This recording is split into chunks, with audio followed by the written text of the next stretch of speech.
Hello. Welcome back. My name is Emily Price, and I am the formation instructor here at Clearwater Academy. And my name is Father Anthony Sortino, the formation director and chaplain for the school. And this is 10 Talks. And we are super stoked because today we want to talk about what it means to box God out of your life. And how to not do that. Yeah. Please don't. There's more happiness with him in it. That's right. So first of all, to get into this, what we started thinking about and where our brainstorming started was around the practices of the Catholic faith and how we have so many and they are so rich and so beautiful. But it can be a little bit overwhelming at times, when you think, I have to do this, this, and this, or am I doing this well? Am I living my faith well? Is it too much? Or am I just coming up short because I don't feel like I'm a great Catholic, or I'm great at praying, or great at being in a relationship with God? So hence this conversation today. And what we further talked about was the fact that many of the families at our school live intense, busy lives. We live intense, busy lives. And there's just always so many things that war for our attention in the course of our day. And so for me, I think, though, what the most important question that we should be asking ourselves, and all of us have to do that, is, do I shape God around my life, or do I shape my life around God? And those are two very different things, and they will lead to two very different results. That's great. So what are we going to talk about? Can you signpost for us? So today we're going to cover three things. First of all, we're going to talk about how the practices of our faith are about relationship with God. That's first and foremost what's most important. Secondly, we're going to talk about what those practices are. And thirdly, we're going to talk about what we want to be, how those practices help us become the best version of ourselves. Nice. So let's jump into the first point. Yeah. So the first one is relationship. Whoop, whoop. And fundamental to this in our relationship with God is recognizing that God knows us best. He knows human nature. He created human nature. And so we can trust him to know what we need to do for our happiness. We never want to reduce our faith to just a set of rules, because it is about relationship. And in that relationship, the instructions come, like the rules follow because of the relationship. So if you go back to the Old Testament, you look how God walked with his people Israel over those years. He gave a set of instructions. You can call the 10 Commandments the most basic and fundamental laws of our faith that were written on those tablets that Moses gave to the people. And that first one, I am the Lord your God, you shall have no other God before me. Why is that important? Why did he insist on this first rule or law or instruction? Because he doesn't want our hearts to be divided. When we put other things as gods in our life, then we are divided, and we eventually crumble and break apart. So you shall have no other God before me. And then why did God insist on sacrifices? Why does he ask us to make sacrifices in our life and to offer sacrifices to him like we do? And you see in the Old Testament the stipulations and the instructions, like in the book of Leviticus. Why are these instructions so important? Because a sacrifice, from the very root of the word, to make sacred, to make holy, reminds us to take what we have been given in our relationship with God and give it back to the giver, who is the origin. And so it just puts us back in reference to the person with whom we're in relationship. And sometimes those sacrifices are really specific. Like if you remember with the Passover sacrifice, the lamb has a lot of specificity. Emily, do you remember what those specifics are for the lamb? Yes, I love that the Lord spared no detail. He Right. said it has to be an unblemished lamb, it has to be under a year, it has to be male, and there cannot be any broken bones. Right. So, and if you look at that, you wonder why there's a why behind each one of those specifics. But then you also see the connection with Christ, who is the Passover lamb, who is sacrificed, right? Without stain, he is God, he is holy, he is the firstborn, right? And no bone was broken from his body as he laid down his life for us. So these specifics are adapted to times and places and even to our culture, but they're all about relationship, who we are in relationship with God. Because if you think about it, in our relationship with him, when things are going well, it's easy to feel like, yeah, things are great. Jesus and I, we're tight, and we don't necessarily pay as much attention to our practices, right? And what that relationship now looks like. But when things get tough and we are in trial, and we try to speak to him, how can we recognize his voice if we've not been in a relationship with him? So in a difficult time, we want to be able to lean on that gift of relationship because we know his voice. It's familiar to us, right? So it's all about that connectedness with God, right? Mm-hmm. And there are things in the Catholic Church that help us build this relationship and help us build this foundation for times when we're struggling.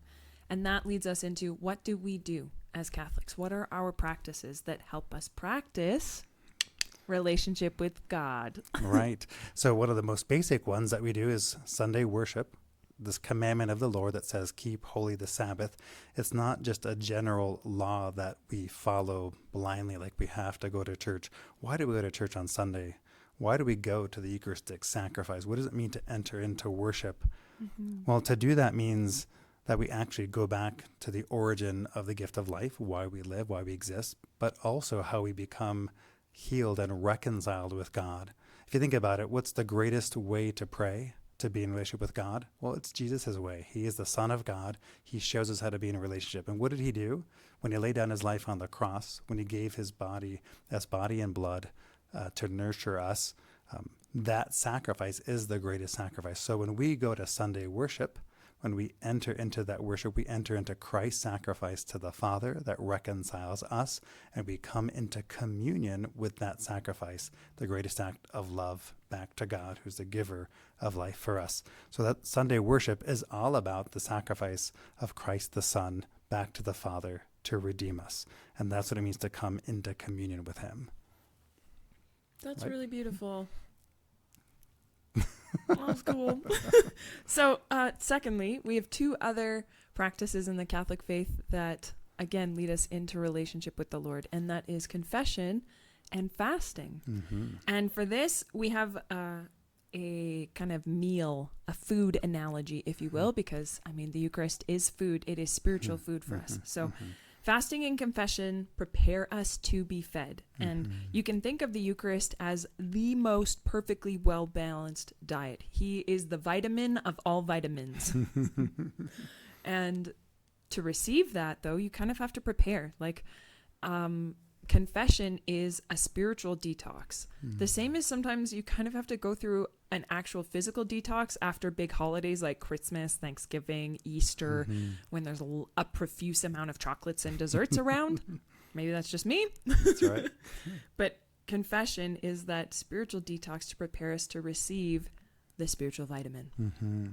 And then we talk about fasting. And fasting, I love this. Fasting is a physical representation, again, of a spiritual reality. So when we fast, we make room in our bellies to receive more food, or the best food.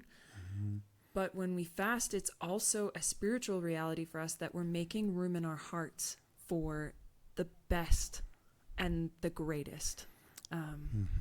Yeah, so this practice of fasting has been a practice over centuries and millennia, literally, because it's a way to remind us of that spiritual reality, to make room for God. And ultimately, what is it all for? This is our third point of our talk. Like, why are we doing this? Why are these practices? Why is this relationship important? What's the end goal of all of this? So the end goal in all of this is it gets us to who we want to be. And I think what we want to be is happy. Who doesn't want to be happy? But there is a way to be happy.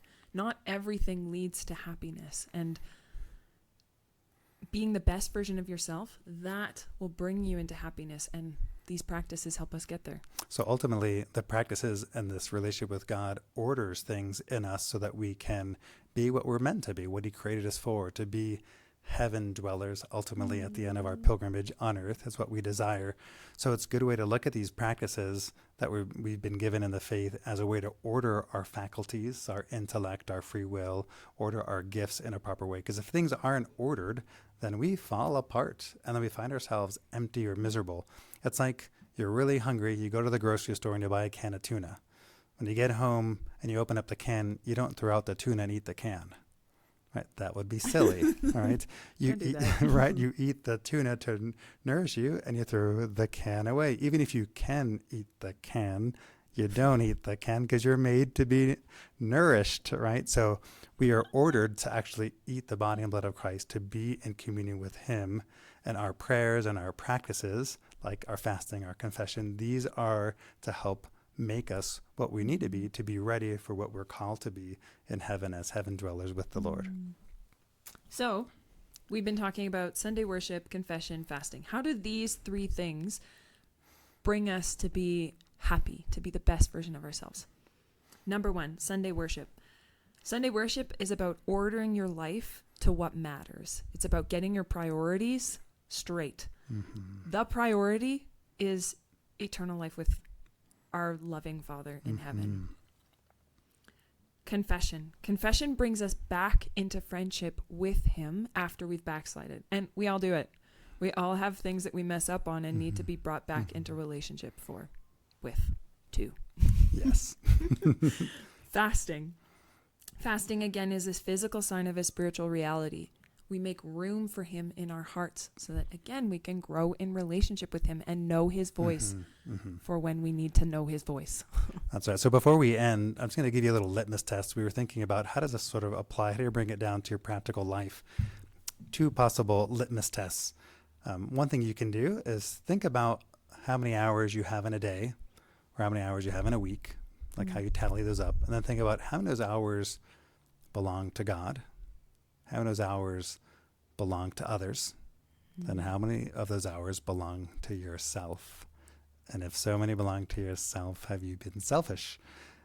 Now, obviously, you have to make time to sleep, to eat, exercise, to be healthy. But where does God fit into that? How do you reference God? How are you in a relationship with God in those hours? And just looking at the tally of your hours, it shows you, reminds you of what's really important to you. Second type of litmus test, think about the last time that you tried to pray and to hear God's voice. You were discerning something or asking for a gift or whatever it was. What was the result of that prayer when you were trying to hear his voice? Did you hear just crickets? Did you maybe feel fear? Were you in confusion, or did you have a sense of assurance, a safety, a familiar presence? So it's a sort of a litmus test to take the temperature or the feel for your friendship with God at this moment. So hopefully those 2 litmus tests can put into perspective what we've been talking about in this talk and bring you back into relationship with God and renew the why of your practices of your faith, right? And what it's all really about, what you hope to be. Mm-hmm. So in summary, we don't want to box God out of our life. And fundamentally, we want to shape our life around him, not the other way around.